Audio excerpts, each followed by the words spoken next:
This is Trent. Sorry I missed your call. Please leave your name and number. Thanks. Bye-bye.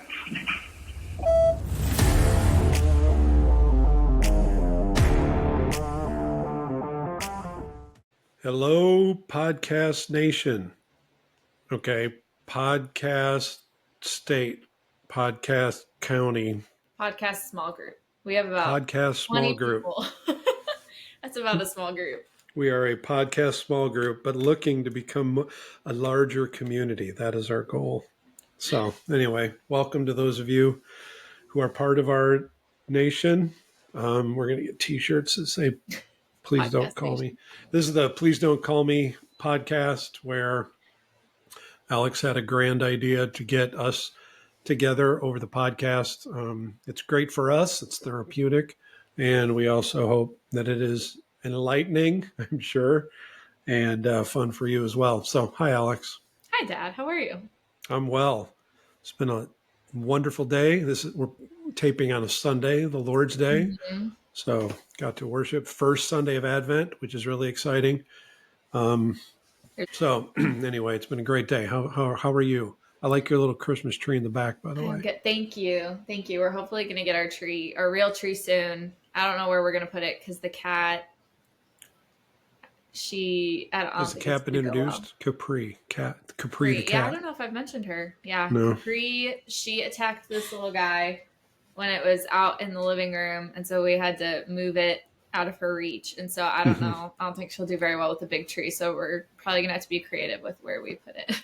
Real or artificial? We buy real. So our church sells them as part of like a mission. They raise money for missions.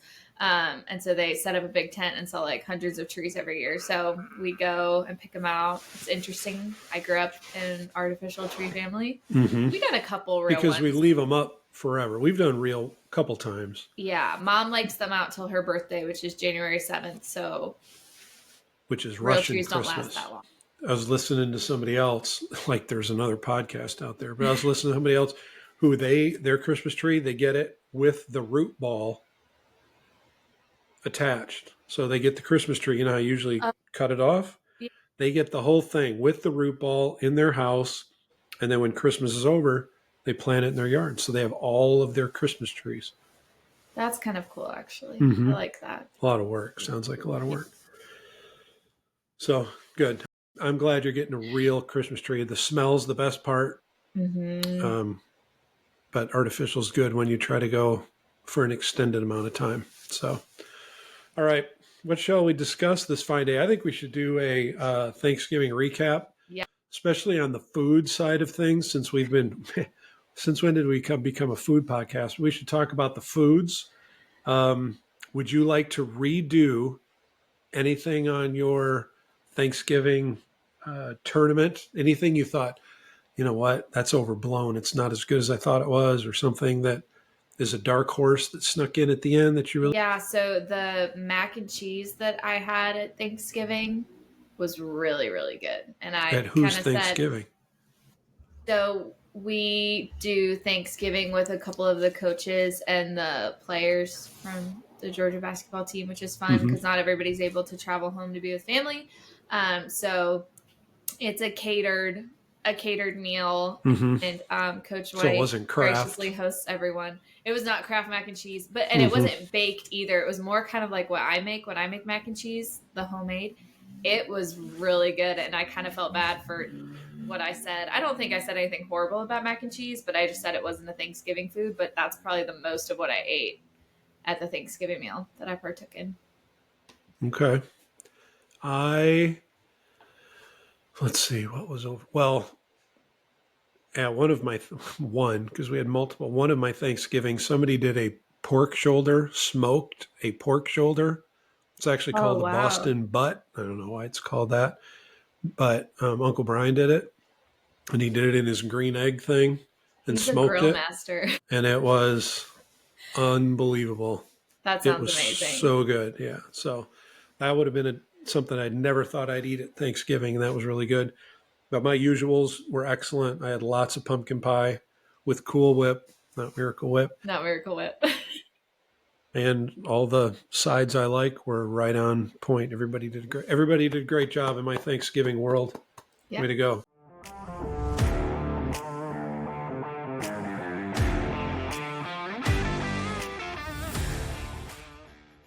I have an issue. Well, I've had this issue since childhood, but Okay. needs to be brought up. We've got to come up with a way to feed me without making my food touch. I just can't. I don't like my food's touching. I know I'm not alone in this, but there's a cash cow out there for somebody who can come up with a way to keep our foods separate. And don't give me the little kid things. That's silly. Come on. There, Some adult like plate where my food doesn't touch. there are adult plates that have the dividers. It's not just Zoo Pals. But the sizes of them are not proper. You got the little tiny one. What can I put in that little tiny space? You need bigger spaces.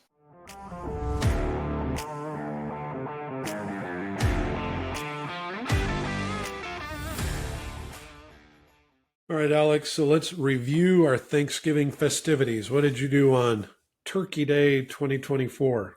Yeah, so I woke up and I immediately felt inspired by our talk about turkey trots to go run. And I don't know the last time I ran. So I ran slash walked. I think I did like a mile and a half or 2 miles. So it wasn't even like a full 5K or anything. But I just felt so motivated and inspired. So I did that. I had to drop off Ben at work and then pick him up, and we headed straight to the celebration at Coach White's house, and we picked up the food, and all of that was fun. There were just a few people there this year, so it was just nice and a small group, and the food's always amazing. They just opened their home and let us, come in, and it really feels like family when you have to be away from family on Thanksgiving. So so we love that. And then we hopped in the car straight from there and drove to Auburn, Alabama to see you guys. So it was about a 3-hour drive, and we were there for maybe 4 hours, and then we turned around and drove 3 hours back home. So we got home around midnight, but it was worth it for sure. Yeah, we had fun. It was a good few hours. So that's most of what I did then. But we ate before you got there. And then we did a forced march. Tennille, Tanya, now Mom, and me, and some of the kids, and the dog, Frankie. We all took a walk, and we did exactly what I hoped we would do. We walked through a neighborhood, and we judged all the houses. Like, oh, their brick is too light, or, oh, the mortar's not right, or front door. Why would you paint your front door that? So we did that for a 5K. So that was fun, because that's a new thing, walking around and look at people's houses. Auburn is a lovely place to spend Thanksgiving. We toured Auburn, walked around, bought some shirts. Don't tell Ben. We bought the boys a couple shirts, Auburn shirts, and then we came home on Saturday. So it was good. Good Thanksgiving. We had 3. We had our Friendsgiving with our small group. We had Thanksgiving with family here in Boynton Beach, and then we had Auburn Thanksgiving. So we did a lot. I'm kind of curious. Can you rank I'm trying to think of the college campuses you've been on recently. So you've been to Auburn. I know you've been to UGA. You went to see Addie at Liberty. We went to FAU. So how do they rank for you? Because I'm just curious. I'll throw Arizona in there just because we lived there for so long. So Auburn's tough to beat. That campus is pretty nice. But Auburn and Florida had the same vibe. They were very, very particular about their brick colors. They all match. Everything's the same. It's more spread out. So you have more walking to do, but it's spread out, which means more green spaces, that sort of thing. Liberty is tight. Everything's, because they only have so much space, and they are growing at an insane amount. Everything is perfect, but it's a lot tighter, and it's hilly because it's Lynchburg. Lynchburg has tons of hills. But as far as view and all that, because they have the Blue Ridge Mountains in the background, it's really nice. FAU's good, but not great. They just don't have the nostalgia of the other campuses. Athens has the nostalgia, the arches, the older buildings. That doesn't mean they're just old, and they look at, and Georgia seems to have the history, and it's tight. It's seems crowded to me. And I've been there on a game day, and it's insane when it's game day. I mean, there's nowhere you can't move. There are tents and people everywhere. So game days are amazing. So I would say for an old guy like me and just being able to walk around and look at stuff, Auburn is pretty good. Florida's close. Liberty is good because of what it looks like, but it's not easy to walk. And then Georgia is just the history of it all. I think that's how so I don't have a favorite. And then U of A is one of my favorites, very spread out, but we loved U of A. That's also got its own unique landscape and views because of the Tucson Mountains, A Mountain, Swarrows on your campus. Who has that? So that's pretty cool. I'm sorry we left out our alma mater, Rockford University. Where does that fall on the list? It is actually a fine campus. It's a good campus for a small school. It really is, except in the winter. It's awful trying to get to class in the winter. But summer, they have a great disc golf course on campus. There's a lot of cool things about it, but not in the winter. When you're in school, it's not that great. And the raccoons are a problem. One day I was walking out of class and I was on my phone. I should have been paying attention. It was night, so I really should have been paying attention to my surroundings, but I'm walking on my phone and I see something move. So I'm on the sidewalk and in the grass, just 3 feet from me is a huge raccoon. And it's just looking at me and I was like, oh my word. And I was so scared after that. It was pretty big, but it was not bothered by me at all, which is probably a really bad sign. It's probably rabid.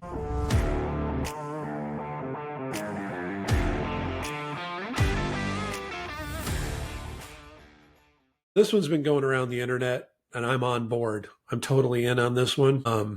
And I hate to have a hot take, and I'm sure I'm going to turn people off with this drastic viewpoint, but I am on board with there is no such thing as vegetables take.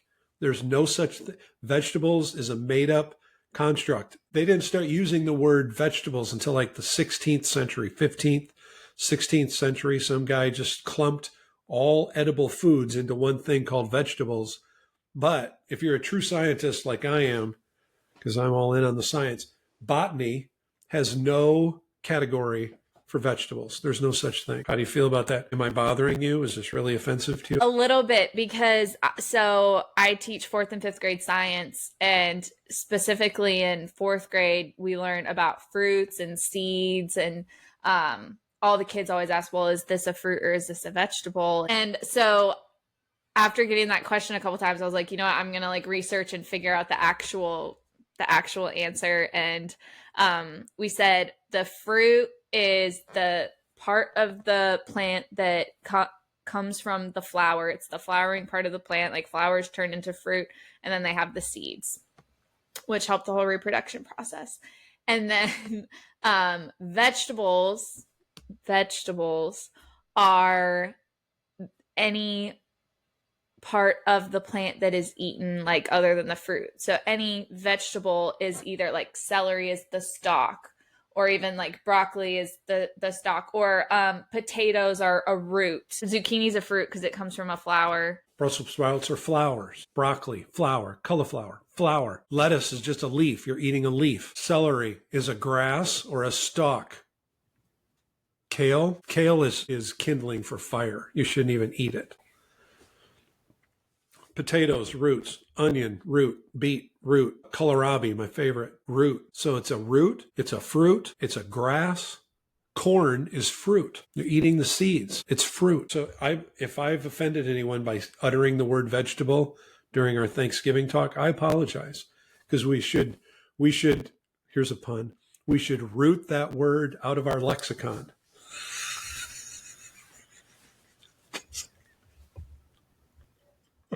Root it out.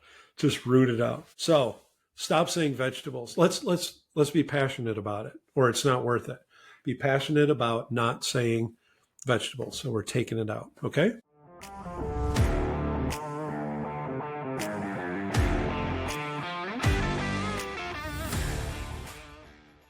Ready for my second bone to pick? Actually, I just feel I'm not offended by this. Just people are misguided. And I'm just here to offer wisdom as I know it and to share it with you. Jingle Bells is done. The song. We're done with Jingle Bells. You can't sing it anymore. Between now and next November, Jingle Bells is off. You can't sing it. If you do, you're mistreating the song.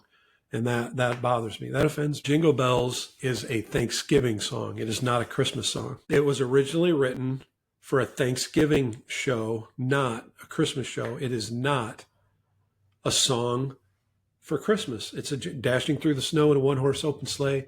Over the fields we go, laughing all the way. Bells and bobtails ring, making spirits bright. Oh, what fun it is to ride and sing a sleighing song tonight. Oh, jingle bells, jingle bells, jingle bells, jingle bells, jingle bells all the way.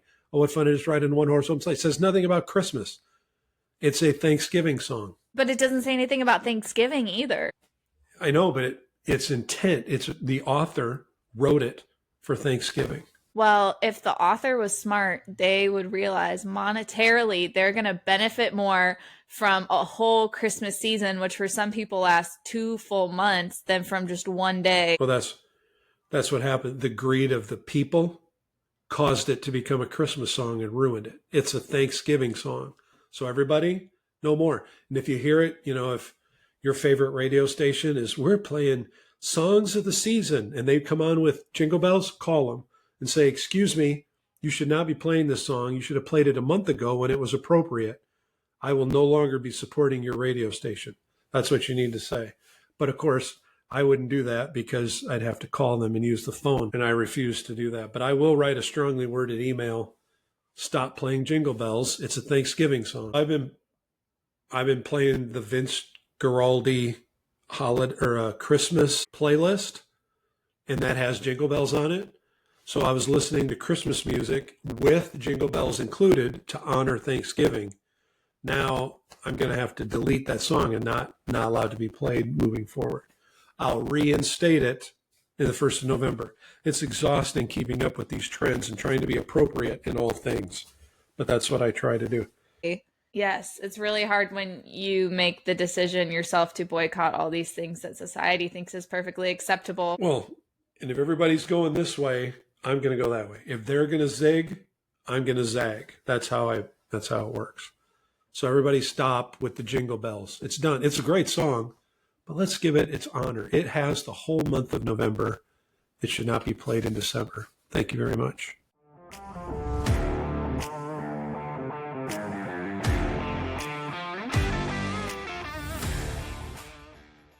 Speaking of calling into radio stations, do you want to share a little bit about your stint as a radio? What were you? Were you a host? Were you a DJ? I was a DJ. Well, I called DJs back then because we played. So I was in the transition between albums and CDs. Played some albums, some of the old songs, especially if I was doing like the Southern Gospel show, you'd play albums. And then if you were playing Sandy Patty and Amy Grant and the Imperials, you were playing CDs, or Rich Mullins. So yeah, I did radio for probably 2 years, felt like longer, but probably about 2 years I did radio. But they had an overnight person quit, and I had to do overnights while I was still going to school. So I was being educated, supposedly, and then I would go in and do the nighttime. Well, the problem is I would be very tired. And there were multiple times where I would fall asleep and Sandy Patty would get done singing, sing your praise to the Lord. Come on, everybody. That song's only like 3 minutes long, right? Well, I would fall asleep and I would wake up and I would have no idea how long there had been dead air. And I'm supposed to be playing commercials and doing the weather forecast. And I would sleep for a very long time, I think, and then wake up. So one time, probably multiple times, but one I remember, I fell asleep close to the change of the shift. So the morning guy, who was also the general manager, probably woke up at 4 a.m. so he could be on the air at 6 when I got off. Well, one day he called the studio multiple times. And finally I answered the phone and he said, Trent, what are you doing? I'm like, I don't know what you're talking about. He said, I've been getting ready since 4:30. You haven't played a song in like 25 minutes. I slept for that long. So the whole station was down for 25 minutes because I fell asleep. I was good when I was awake.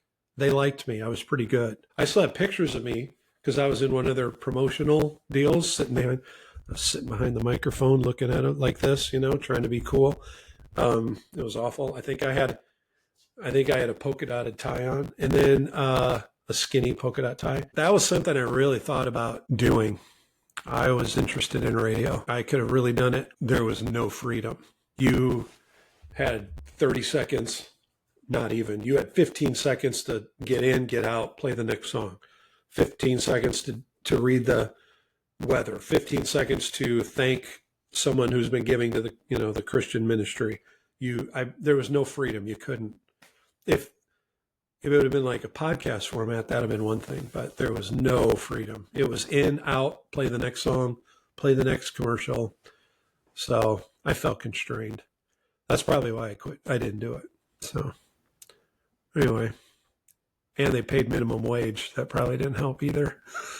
It didn't make any money. Of course, they were paying me when I was asleep. So really, I'm the one who made out. I made some serious money.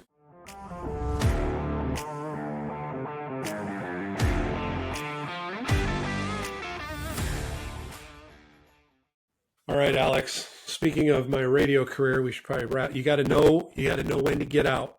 You got to know when it's time to stop talking. And I think this is episode 3.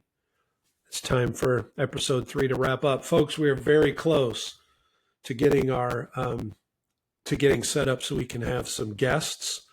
I think maybe our next podcast we might do some Christmas chat with a guest who's very near and dear to the two of us. That'll be our teaser. Yes, and I realized we have failed to mention all the platforms we are on. We are on Apple Podcasts, just the audio. And then if you want to listen to the audio or watch video, we have Spotify where you can do either one, which I love to watch video podcasts. And we usually try to insert some extra little pictures or things we did in our last episode. Now that I know how to do that, look out, everybody. And then we are also on YouTube, obviously, with video. Can I say that one thing? Be sure to click and subscribe. Right down somewhere down there, you got to click and subscribe. Thank you. I've always wanted to say that. Yes, leave us a review. They really do help. On Spotify, they have a feature where we can put a poll in on every episode, and I've been doing that. I don't know if I think Addison's been like the only one. Respond to the poll. You can also comment on Spotify and obviously also on YouTube. We would love to read your comments. It keeps us going throughout the week. Please reply to the poll. It helps us know what you're feeling. Comment and like. Don't hurt me too much. Okay. Don't attack me for my views on vegetables and jingle bells. All right. We love you, nation. I think that's a new thing. I'm going to use that a lot. Podcast Nation. Fam is also a really good way. It's a family. So, all right, Alex, I love the sweatshirt. Rockford University. Both of our alma maters. Pretty sweet. So, all right. Good to see you. Happy Thanksgiving. Don't sing jingle bells. All right, bye.